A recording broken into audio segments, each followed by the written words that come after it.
vamos falar sobre o jejum, né? O que a palavra de Deus fala sobre o jejum. Você viu que em Isaías, né, havia o jejum ali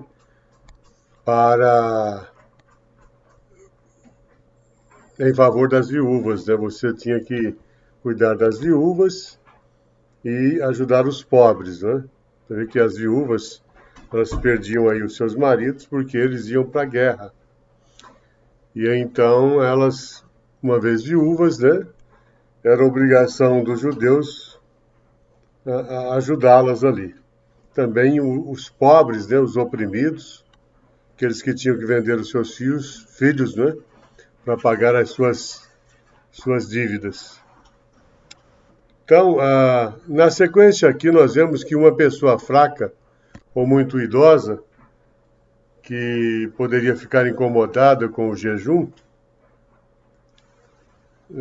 ficava com medo de que o jejum poderia lhe fazer perder as forças e adoecer. Então essa pessoa estava isenta do jejum, não precisava jejuar. O mesmo vale também para uma pessoa que se recuperou de uma doença e teme que o jejum possa trazer aí algum enfraquecimento.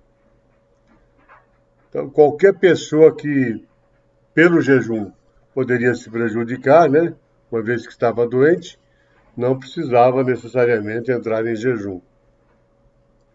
Então aqueles que tinham permissão para comer em um dia de jejum, deveriam, de qualquer forma, se abster de comer iguarias e comer apenas o necessário. Refeição completa e beber o quanto desejar, e sem a necessidade de comer pequenas porções em intervalos definidos, né? Como era a regra do Yom Kippur, que era o tipo de jejum em que eles se abstinham da vida sexual, usar sapatos de couro, enfim, né, e ficariam ali só na abstinência de alimentos e evitaria quebrar o jejum com essas práticas. Não tinham relações sexuais nesse dia. Então, as mulheres grávidas, por exemplo, lactantes, né, também tinham que jejuar. Somente os doentes mesmo que eram isentos desta prática. Então, nós vemos que no passado muitas mulheres, não é, grávidas e amamentando eram rigorosas consigo mesmas e observavam até mesmo os jejuns considerados menores. Por exemplo, uma mulher que desejava ser rigorosa e observar o jejum, se tivesse dificuldade durante o jejum, e se o jejum fizesse algum tipo de mal, ou diminuir, por exemplo, a quantidade de leite que ela teria, né, para amamentar, isso causaria, no caso, desconforto ao bebê. Então, nesse caso, ela tinha permissão para se abster do jejum também.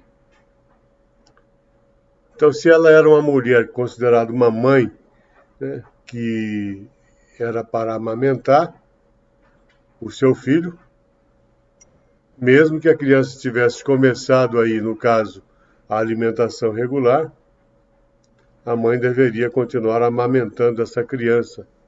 E, no caso, ela estaria isenta também do jejum. Então, na prática, né, a maioria das autoridades adotava uma postura mais rigorosa, dizendo que qualquer mulher que tivesse parado de amamentar deveria jejuar, mesmo nos dias de jejum menores. Essa era uma prática aceita por todos eles, né? E as crianças que ainda não atingiram ali a idade em que eram responsáveis por suas obrigações da Torá, um menino aos 13 anos, por exemplo, uma menina aos 12 anos, estavam isentas de observar aí os jejuns instituídos pelos sábios. Os pais não precisavam nem mesmo educá-los, né, para o jejum por várias horas. Então, a Torá era bem rigorosa em relação ao Yom Kippur, aquele jejum em que os sábios determinaram que as crianças deveriam ser educadas para jejuar antes de atingir as idades relevantes, apesar do desconforto que os envolvia. Então, aos jejuns decretados pelos sábios, os rabinos não determinaram que as crianças deveriam jejuar antes da idade da observância dos mandamentos. O costume era alimentá-los com alimentos simples para educá-los a chorar junto com o resto da comunidade. Então, crianças saudáveis e mais velhas que decidissem por si mesmas que deviam jejuar até o meio-dia, elas deveriam, então, ser respeitadas no seu desejo, mas não deveriam jejuar o dia inteiro. E um casal, por exemplo, recém-casado, não é? Ordenado a ser alegre durante os 7 dias após o casamento, tinha festa, né, de 7 dias após o casamento, não era um dia só, ou 2 ou 3, eram 7 dias que eles comemoravam. Haja dinheiro aí para o sogro, né? Ou para a sogra, ou então para o noivo, né? Ou para a família do noivo, né? Bancar essa festa aí de 7 dias. Então, era proibido observar um jejum pessoal durante esse período, né, dos 7 dias de casamento. Eles deveriam participar de dias de jejum público. A razão para isso é que o poder da comunidade é maior do que o poder do indivíduo. Então, o luto comunitário tem precedência sobre a alegria individual. Além disso, a noiva e o noivo são obrigados por um mandamento especial de lembrar a destruição do templo. No Salmos 137, versículos 5 e 6, está escrito assim: se eu me esquecer de ti, ó Jerusalém, se eu não colocar Jerusalém acima da minha maior alegria. Então, tinha que ter ali Jerusalém como a prioridade, né? O próprio salmista diz numa outra passagem: tu elevaste a tua palavra acima do teu próprio nome. Então, a palavra de Deus, ela estaria acima do próprio nome do Criador. Então, havia várias práticas de jejuns aqui. Se o dia do jejum caísse, por exemplo, num sábado, e o jejum fosse adiado, né, para o domingo, então eles eram mais amenos, tinha uma linha mais branda a ser seguida. E todos os celebrantes, eles eram permitidos, após as orações do meio-dia, realizar uma refeição, então, festiva. O costume aceito era realizar o evento no final da tarde e depois comer a refeição festiva à noite, depois que as estrelas aparecessem aí nos céus, né? E os sábios instituíram, né, uma bênção especial, a oração nos dias de jejum.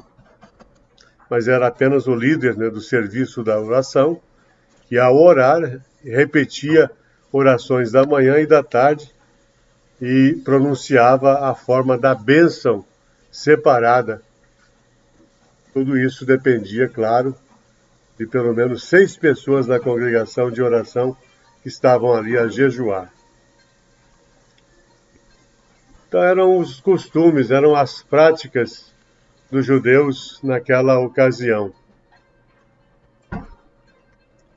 Grande abraço, espero que você tenha compreendido, não é? E faça o bem, porque o verdadeiro jejum para Isaías é você atender as viúvas, as necessidades dos pobres e acabar com a opressão de uma vez toda. Isso é um recado à desigualdade, né, que nós vivemos com as classes sociais no sistema político vigente em muitos países.